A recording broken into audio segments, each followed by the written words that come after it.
As a young child, I remember sitting in the back seat of my parents' car, driving past the ominous-looking black iron fence that surrounded Central State Hospital. I remember hearing my parents talking about how they shut down the asylum and the rumors of patient abuse. One can't help but be fascinated by the old worn-out buildings lurking behind the large trees off in the distance. Who used to live there? What was life like? What happened behind those walls? In later years, I became fascinated with the paranormal, more specifically ghost hunting and recording spirit voices. Central State called me and our paranormal team. We knew we had to investigate. And more importantly, we knew that the story had to be told. This feeling became more overwhelming when we found out that soon Central State will be a memory, as there are plans to tear down the remaining buildings in the next few months.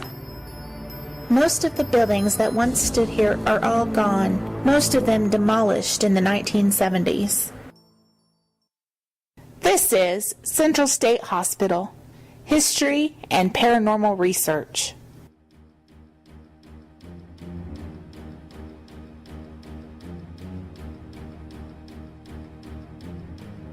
Central State Hospital, located in Indianapolis, Indiana, opened its doors in 1848. There were 5 patients in a single building, and by 1928, physicians there cared for nearly 3,000 patients. At that time, the hospital consisted of one brick building situated on a large plot of land, numbering over 100 acres. From 1848 to 1948, the hospital grew yearly until it encompassed 2 massive ornate buildings for the male and female patients, a pathological department, a sick hospital for the treatment of physical ailments, a farm colony where patients engaged in occupational therapy, a chapel, an amusement hall complete with an auditorium, billiards and bowling alleys, a bakery, a firehouse, a cannery manned by patients. Gardens and fountains also adorned the grounds here. Patient abuse certainly did occur at Central State Hospital. This kind of brutality was almost considered inevitable in some of the categories of the mentally ill. Patients were often put in padded cells or locked in their rooms. They were not free to move about as they wanted. It was much like a prison or jail. Dr. Everts was a superintendent of Central State in 1870. He reported his findings regarding the conditions in a letter to the governor of Indiana. He stated, "Basement dungeons are dark, humid and foul, unfit for life of any kind, filled with maniacs who rave and howl like tortured beasts, for want of light and air and food and ordinary human associations and habiliments." Dr. Everts went on to state that even the normal wards were, quote-unquote, without adequate provision for light, heat, and ventilation. Patients, according to his report, were forced to sleep on straw mattresses amid buildings with rotting floors and leaking roofs. Repairs to the hospital were rarely made due to insufficient funds, causing abundant leakages and rotten floors. Pantries and kitchen space were infested with cockroaches. There are approximately 5 miles of tunnels that run underground. It is said that workers in the 1950s were renovating tunnels and discovered dark rooms in the tunnels, and they discovered chains and cuffs attached to the walls. Newspaper article printed in 1860 states, "The old plan of chaining them in dungeons has become obsolete, and the change has rendered the care of them extremely arduous. Very frequently a wild delirium will attack a man, giving him the strength of a tiger almost, with all of his savage nature and his cunning. At such a time it requires both strength to deal with him. 3 or 4 persons enter, and when his attention is diverted in one direction, he is seized from behind by thrusting the arms through his elbows and grasping him tightly. In this situation, he may have to be forced to a cell and drenched with cold water about the head before he is quieted. Newspaper article, 1896. Paper Inter-Ocean. Special telegram. Samuel Strauss, a patient at the insane asylum, committed suicide tonight by hanging himself to a transom by his suspenders. He was 35 years old, a son of Aaron Strauss of Terre Haute, and was formerly a clothing merchant of Hannibal, Missouri. Psychiatrists tried to cure as well as care for patients. Some of their attempts were barbaric. As time went on, therapy for mental illness was still very limited. But now, psychiatrists began to experiment with new ideas and new treatments. One of these new treatments was the controversial electroconvulsive therapy, or ECT. It meant passing an electrical current through the brain to produce a seizure. This seemed to ease the symptoms of severe depression in some patients, though psychiatrists could not explain how it did work. The procedure was often carried out largely without anesthetic until the 1950s. A member of the staff would put pressure on the patient's knees, another would be at the patient's ankles, and one at each side holding the shoulders down, and an electrical charge was applied to the brain. The patient, of course, shook very, very violently. That's why the patient had to be held down, because this procedure could cause fractures otherwise. Despite its appearances, ECT was regarded as a step forward. It seemed to offer some patients hope of improvement. Another of these so-called shock treatments was insulin therapy. This is where doctors induced a coma by injecting large doses of insulin into the body. This would burn up all of the sugar in the body and drop their blood sugar level very, very low. Then they would go into a coma. This was supposed to be beneficial in some way to the brain. Insulin proved to be a very harmful medical failure, and some people even died from its effects. One form of treatment was more drastic than all of the others: the lobotomy. Some psychiatrists believed that removing some sections of the brain itself, that certain serious medical disorders could be permanently treated. They made a hole in the skull and inserted a probe into the brain. They would just cut a piece, not knowing what area they were cutting in. And it wasn't until years later that they actually decided where the cut should be made. Can you imagine that there were patients at Central State walking around with holes in either side of their forehead? You could have seen the dent where the skull had been opened. You often wonder if they would have been better off left alone. Some had a personality change. Towards the end of the 1950s, the lobotomy procedure was phased out. Medical attendants, not physicians, were the primary caretakers at Central State Hospital. They were paid low wages and had to work long hours. Some treated the patients horribly. They would hit them, lock them in closets, restrain them to their beds for long periods of time, and not allow them to speak to one another. They believed back in those days that a mentally ill person could be helped through punishment, confinement, and moral training. Newspaper article, printed in 1886. The Dallas Morning News states, one of the patients was taken into a bathroom and the door was locked. Then he was kicked and stamped until he promised never to complain again. Another patient became somewhat refractory one day, and an attendant named Amsden tripped him and threw him face downward on the floor, jumped astride of him, grasped him by the ears, and beat his face on the floor until the blood came freely. A third patient became restless one day and talked somewhat loudly to himself. An attendant took him into a bathroom, beat him, and choked him almost into sensibility. When he came out, blood was still flowing from his mouth and nose. Central State also housed inmates. Newspaper article, 1919, Fort Wayne News Sentinel.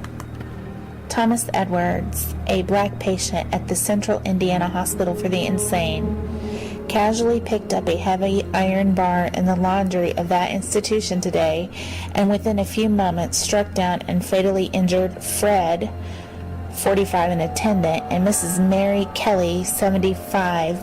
The skulls of both of Edwards' victims were broken. The iron bar with which Edwards delivered the blows was said by the hospital authorities to have been carelessly left in the laundry by a plumber. Edwards had been in the hospital since November 20th, 1914, at which time he was committed from the Marion County Jail. He suffered from dementia, it was stated, and that form of insanity caused him to move about at times as though he suspected everyone of being his enemy. Could it be possible that some of the patients at Central State Hospital weren't even mentally ill, but maybe a bit socially inadequate, that weren't wanted? A lot of patients probably were dumped here by their relatives, by their community. They weren't wanted. Central State Hospital would have been a convenient place for them.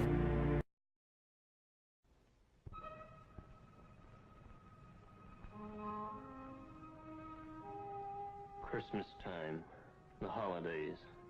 Is this the way they end for me here in this place? A mental hospital, they call it. That's a fancy name, that is, but I know a better. The bug house. A place where they'll lock you up and then throw away the key. And now they've got me, too. Me, Fred Clanton. Fred Clanton. Fred Clanton. Is that really my name? Everything's so mixed up. These grounds, these buildings, they're all so dark. Everything's dark, even the sky. I'll never get out. That George, he's turned them all against me. Even Betty. They keep talking about me. Why won't they let me alone?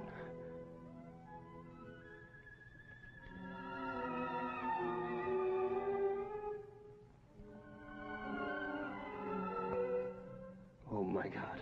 Oh no, don't let them take me in there. I'll never get out.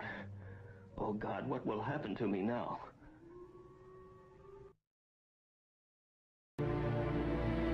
Not just Central State Hospital, but asylums all over the country contained patients that were locked up for no real psychiatric reason. People got admitted on all sorts of dubious grounds. Their families had abandoned them, and there was no one to support them outside the institutions, even in the 1950s. Many patients were admitted on genuine medical grounds, some that are easily treated outside of hospitals nowadays. Psychiatrists started to develop a more human approach to patient care. Activities were introduced, crafts, occupational therapy. There was a move to open up the wards and allow people to come and go more freely. The hospital was decorated and made more homely. A more compassionate approach came into being. It was the mid-1950s, and a new generation of drugs came out. One in particular was named Largactil. It proved to be calming in psychotic patients. It was the first in a new range of drugs that started pouring out. They revolutionized the way mental illness could be treated. These drugs promised the end of locked doors and iron bars, and ultimately the end of the asylums themselves. Some psychiatrists believed it solved the riddle of mental illness. The drug lithium came out shortly after and is still used today. These new drugs created hope for the future. Even with all the changes, conditions in the asylums remained disturbing. For many patients, the tranquilizing drugs were causing new problems. Not only did they sedate people, but they made them physically rigid. They physically and mentally were slowed down.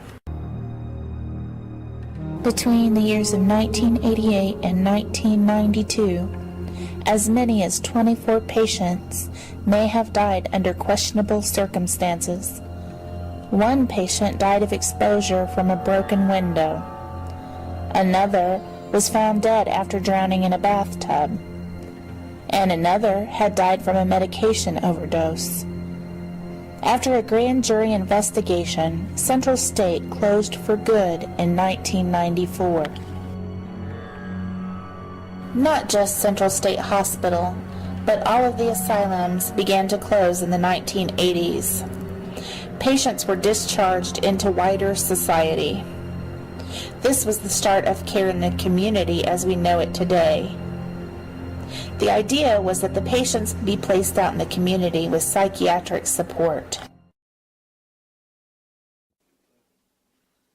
Certainly, many atrocities took place here at Central State Hospital. No wonder it is haunted. Central State attracts many, whether it's a group of teenagers looking for some scary excitement or a team of paranormal investigators. Central State certainly has a feeling to it. All you have to do is step inside. You are immediately transported back in time. The air seems to hold on to the sadness and emotions of the patients that once lived within its walls. Our paranormal team has been all over the grounds of Central State and inside every building, including the tunnels which run underground. We have heard voices, seen shadows, and we have captured many spirit voices on audio, also called EVPs.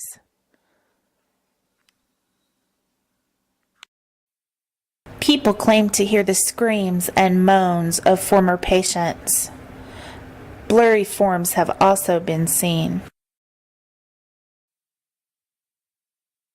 One such story is the story of Alvin. Alvin was a patient at the hospital who suddenly vanished one day. A few years passed, and one of the female patients would often go and sit near the basement. The nurses noticed that she would sit there and talk. One of the nurses asked her, "Who are you talking to?" And she said that a boy was there and she liked to go and sit with him. Well, supposedly this boy, named Alvin, had disappeared a few years back. And so they sent out another search for him.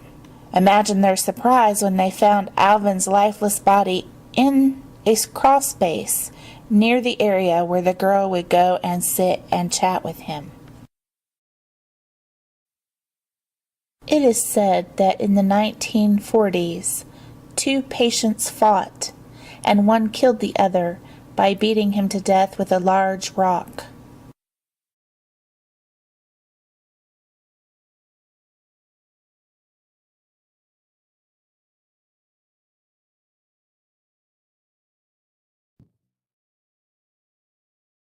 This building here is the pathology building, built in 1895.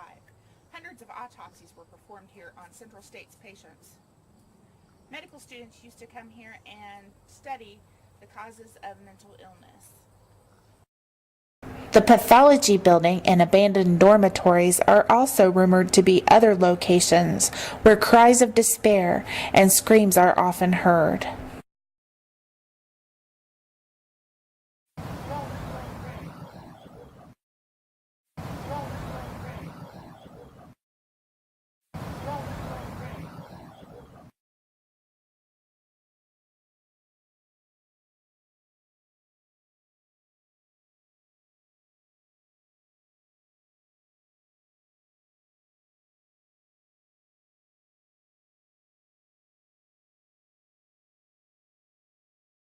This building here is the dead house. This is where the bodies were stored awaiting autopsy.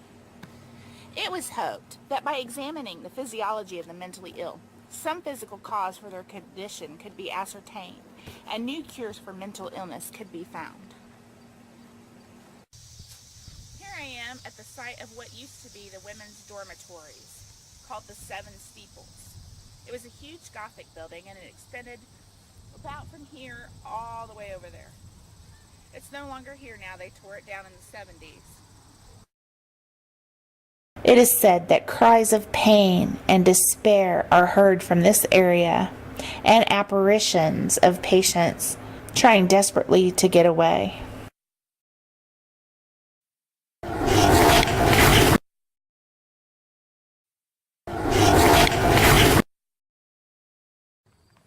Behind me stands the power plant. It was built in 1886.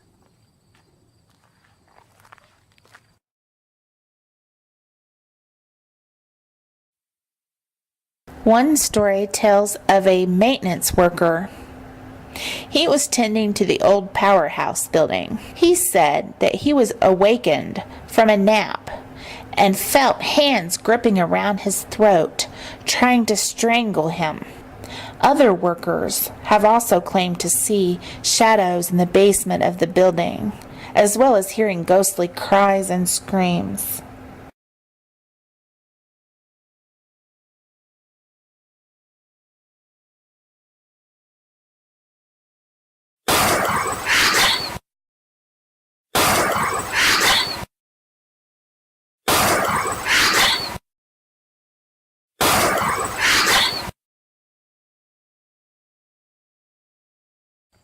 Behind me is the dining hall.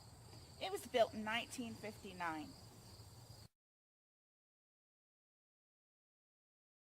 Back behind me is the laundry facilities.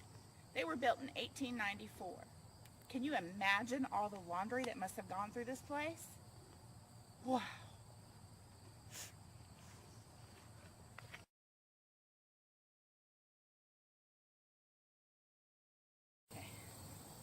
Back behind me stands the men's rec room. It was built in 1899.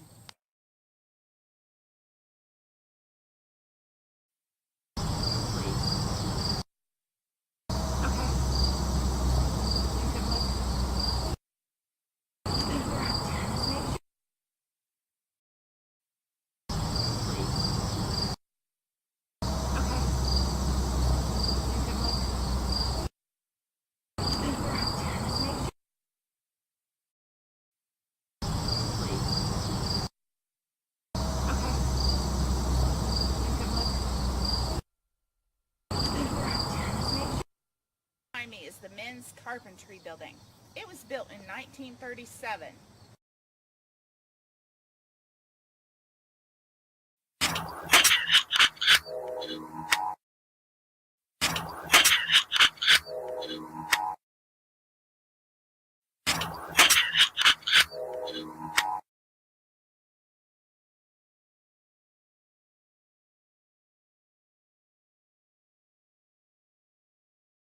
Is where the men's wards used to be. They were torn down also in the 70s and they're no longer here.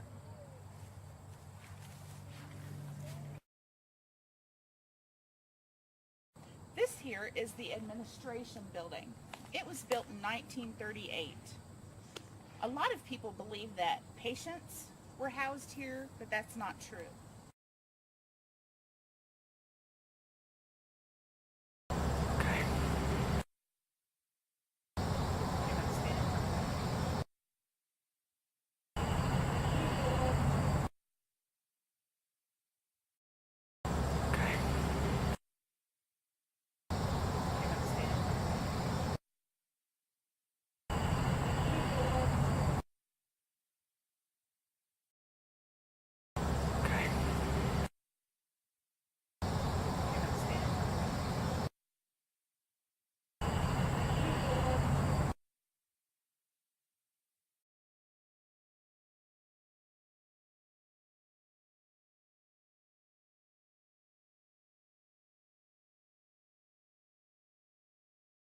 Is the Evans building. It was built in 1974. And also in this area where the parking lot is, in this area, there were surgical and operating wards.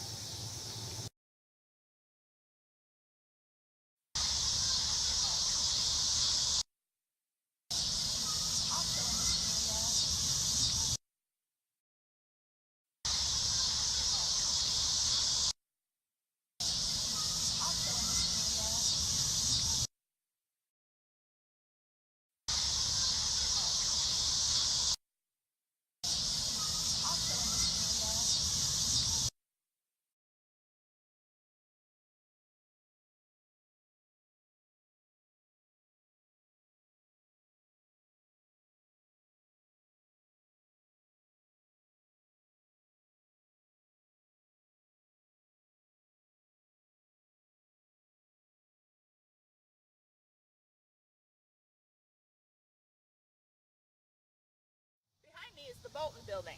It was built in 1974.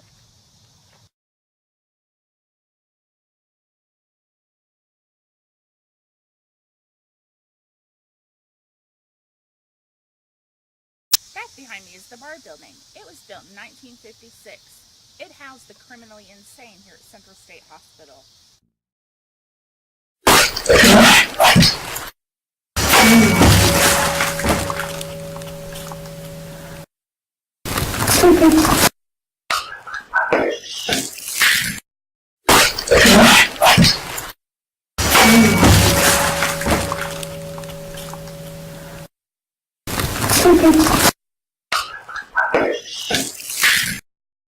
Okay, we're on the grounds of Central State Hospital. We're looking for the cemetery. It's a cemetery where at least 500 people are said to be buried.